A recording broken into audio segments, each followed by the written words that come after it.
Hi, this is Carrie Delano, VP of Business Development with Trauma Services. Today we'll be talking about sharps and sharps exposures. When I say the word sharps, the first thing that comes to mind is usually needles. Needles are something to be very careful of. When dealing with needles, you should have sharps-proof gloves on. And you also want to make sure that the needle goes into a sharps container right away so that nobody gets hurt.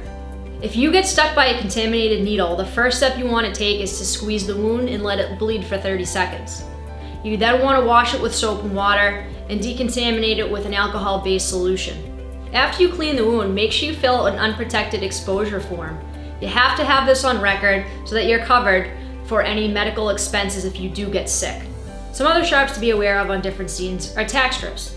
Tack strips holds rug down along the edges of the room. It's like 200 hypodermic needles sticking up at you, and usually they're covered in blood or bodily fluid in any type of a death or crime scene. I've spoken to a detective who actually got stuck by tack strips when pulling a bullet out of a wall at a homicide scene. When looking for evidence, when you kneel down and steady yourself, make sure you don't lean on the tack strips that are usually covered in blood. We also talk about bed frames. There are a lot of bodies, a lot of incidents on beds. Metal bed frames can get sharp along the corners or on the edges over the years. So if you're dealing with a body or a situation on a bed, make sure you don't cut yourself on the corner or the edge of the metal bed frame. A lot of times there is fluid exposed.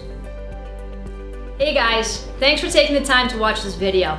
Remember, Trauma Services is the preferred partner with law enforcement and first responders from throughout New England. If you have any questions about our services, training program, or PPE program, or any of the information that you saw today, please don't hesitate to contact us and visit our website at www.traumaservices.com. Have a great day.